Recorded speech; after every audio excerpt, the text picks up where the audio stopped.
Hello नमस्कार दोस्तों, आप सबका स्वागत है हमारे यूट्यूब चैनल वैकेंसी अड्डा पर। और वैकेंसी अड्डा का जैसा आप सबको पता है, वैकेंसी अड्डा पर हिंदी वर्णमाला की बिल्कुल बेसिक से शुरुआत हो चुकी है। और यहाँ पर हम टॉपिक वाइज पूरे टॉपिक हम व्याकरण के पढ़ेंगे और साथ ही उनके एमसीक्यू भी लगाएंगे, ठीक है। और तो हमारी पहली क्लास आ चुकी है, दूसरी भी आ चुकी है, लेकिन दूसरी में समस्या ये आ रही थी कि उसमें वॉइस की प्रॉब्लम बहुत ज़्यादा आ रही थी, वॉइस बिल्कुल क्लियर नहीं आ रही थी। इसलिए हमने आज भी ये दूसरी क्लास ली है। इसके बाद हम ये इसी वीडियो में हम तीसरी क्लास भी लेंगे, इसलिए प्लीज़ वीडियो को अंत तक ज़रूर देखिएगा। तो देखिए, हिंदी व्याकरण की हमारी क्लास दूसरी की हम बात करते हैं। तो वर्णमाला के भाग हम पढ़ने जा रहे हैं। तो वर्णमाला में हम बात करते हैं हिंदी में वर्णमाला को कितने भागों में बांटा गया है। तो हिंदी में वर्णमाला को हमारे कितने भागों में बांटा गया, 3 भागों में, स्वर, व्यंजन और अयोगवाह। लेकिन देखिए नीचे क्या दिया हुआ है, हिंदी वर्णमाला को मुख्यतः 2 भागों में बांटा गया है। यहाँ पे क्या शब्द लिखा है, मुख्यतः। तो आपको ये क्वेश्चन परीक्षा में पूछा गया प्रश्न है, हिंदी वर्णमाला को मुख्यतः कितने भागों में बांटा है। तो 2 है, लेकिन क्या किया था विद्यार्थियों ने, 3 लगा दिया था, ठीक है। 3 नहीं लगाना है, क्योंकि यहाँ पे मुख्यतः पूछे तो 2 लगाना है, और मुख्यतः नहीं पूछते हुए डायरेक्ट ऐसा पूछे हिंदी वर्णमाला को कितने भागों में, तो यहाँ पे आपको 3 लगाना है, ठीक है। आगे हम बात करते हैं 3 वो कौन कौन से हैं। ये 3 हमारे स्वर, व्यंजन और अयोगवाह। स्वर, व्यंजन और अयोगवाह, लेकिन मुख्यतः में स्वर और ओनली व्यंजन, ये यहाँ अयोगवाह को स्थान नहीं दिया गया है। स्वर क्या होते हैं, स्वर वो ऐसे वर्ण जो अन्य किसी वर्ण की सहायता के बिना बोले जाते हैं, स्वर कहलाते हैं। स्वरों का उच्चारण आबाद, आबाद मतलब बिना रुकावट के रूप से किया जाता है। यह स्वर बोले तो स्वतंत्र होते हैं, है ना। ये किसी भी सहायता से, किसी भी और अदर वर्ण की सहायता से नहीं बने होते हैं। इसलिए स्वरों की संख्या कितनी बताई गई है, 11 बताई गई। अम और यहाँ हमारा आहा जो ही इसमें स्वर नहीं माना है, इसको स्वर नहीं माना है, तो क्या माना है, अयोगवाह इसको बताया है। देखिए मात्रा के, देखिए यहाँ पे हम बात करते हैं अयोगवाह, अयोगवाह बताया है। परंपरागत स्वर कितने होते हैं, स्वर के हम देखते हैं स्वर हमारे कैसे कैसे होते हैं। परंपरागत रूप से पूछा जाए आपको स्वर, परंपरागत रूप से यदि आपका पूछा जाए कि स्वरों की संख्या कितनी है, ऐसे क्वेश्चन परीक्षा में पूछे गए प्रश्न हैं, ठीक है। परंपरागत हमारे 13 होते हैं। कौन कौन से, आ से लेकर आहा तक। यदि मुख्य रूप से पूछा जाए तो आपके कितने होते हैं, 11 होते हैं मुख्य रूप से, या मानक स्वर आ से लेकर ओ तक, है ना। उच्चारण की दृष्टि से हम बात करते हैं तो 10 बताए गए हैं, वो आ से ओ तक है। लेकिन इसमें क्या, ऋषि को हटा दिया गया है, ठीक है, आपके ऋषि को इसमें हटा दिया गया है। मात्रा के आधार पर हम स्वर की बात करते हैं। मात्रा के आधार पर आपके स्वर कैसे कितने बताए गए हैं, मात्रा के आधार पर स्वरों की संख्या 10 बताई गई है। इसमें आ को हटा दिया गया है, क्योंकि आ का मात्रा में कोई स्थान नहीं होता।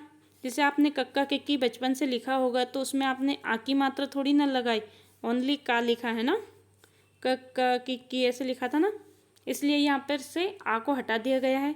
अयोगवाह की हम बात करते हैं। अयोगवाह क्या होते हैं हमारे, अम और आहा, ठीक है। लेकिन यहाँ पर कामता प्रसाद गुरुजी यहाँ पर सॉरी यहाँ पर किशोरी लाल वाजपेयी जी ने यहाँ पर क्या कह दिया, अयोगवाह हमारे 3 होते हैं, लेकिन मुख्य रूप से हमारे अयोगवाह अम और आहा को माना गया। लेकिन यहाँ पर किशोरी जी वाजपेयी ने यहाँ पर अयोगवाह को 3 बता दिया। यहाँ पे अनुस्वार नंबर 1 है हमारा अनुस्वार, जिसको हम बोलते हैं अम की बिंदी। नंबर 2 है हमारा अनुनासिक, जिसको बोलते हैं हम चंद्र बिंदु। फिर तीसरा है हमारे विसर्ग, जिसको बोलते हैं हम आहा की बिंदी, है ना।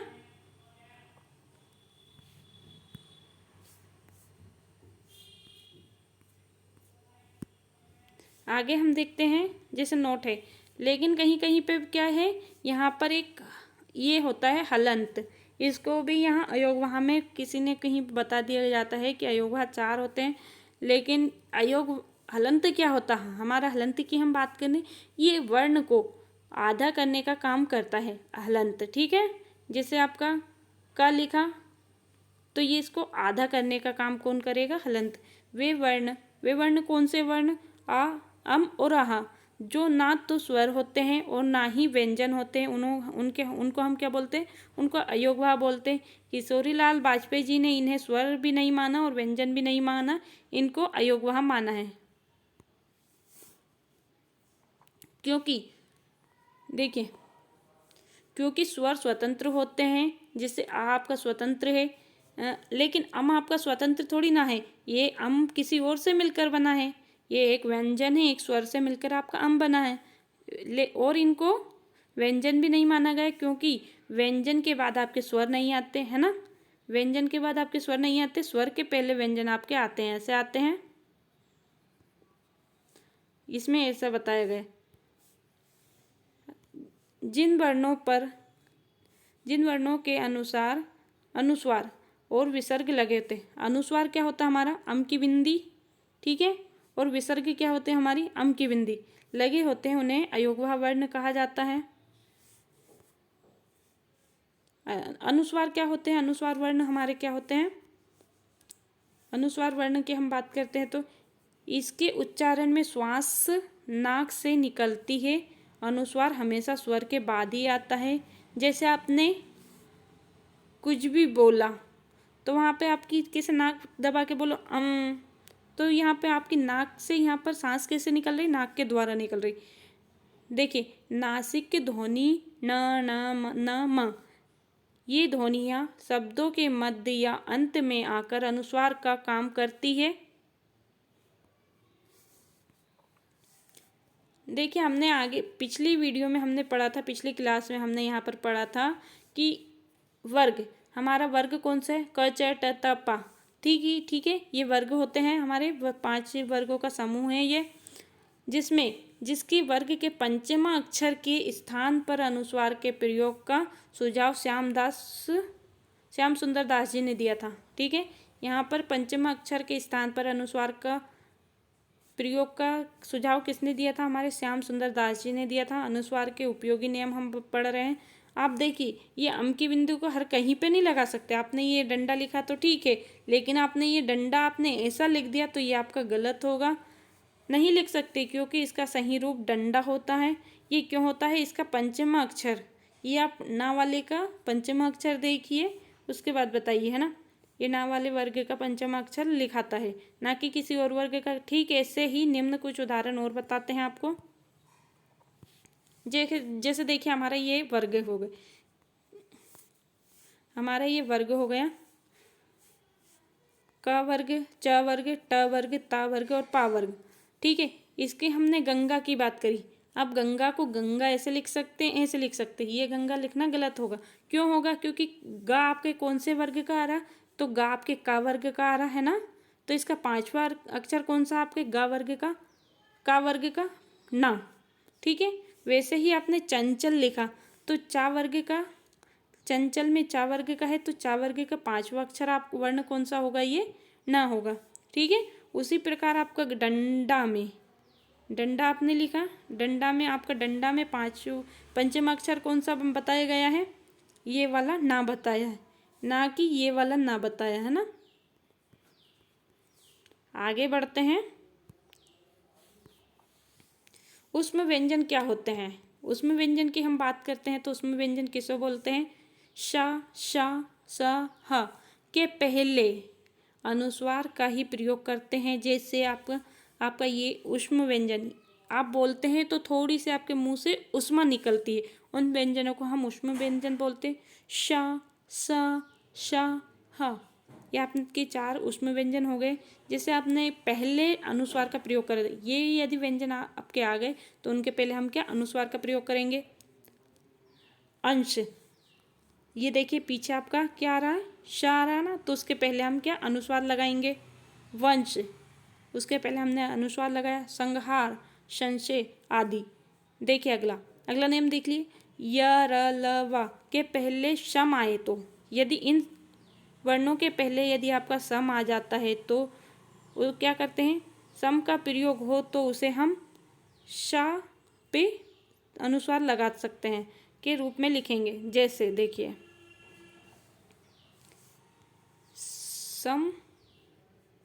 समधनवाद, ठीक है, ऐसा आप लिख सकते हैं संवाद। समधन लग्न आप लिख सकते हैं संलग्न। समधनसार तो आप लिख सकते संसार, ठीक है।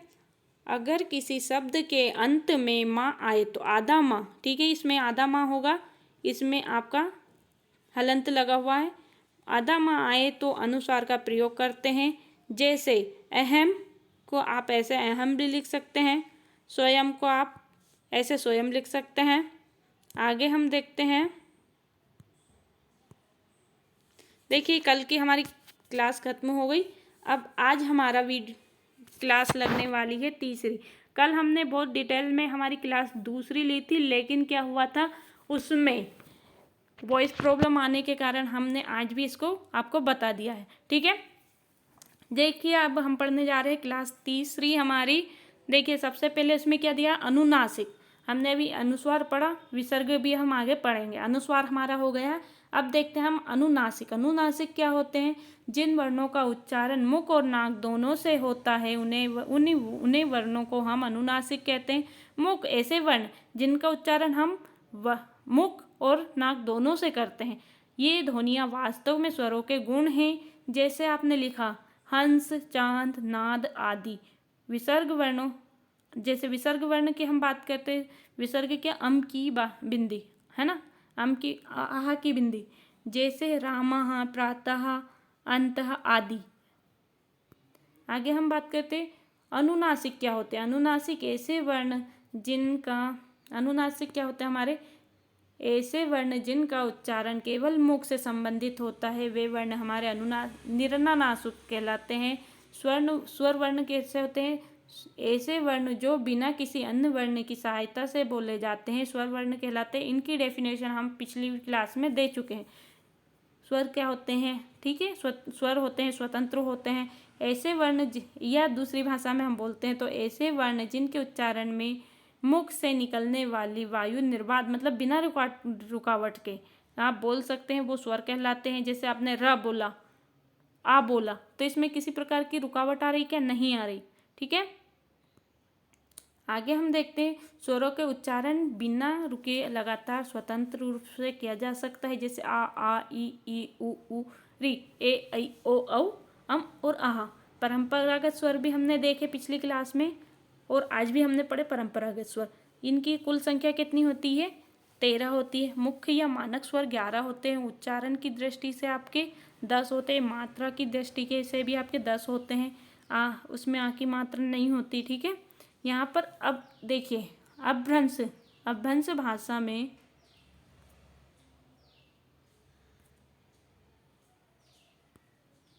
देखिए अपभ्रंश भाषा में स्वरों की संख्या कितनी बताई गई है।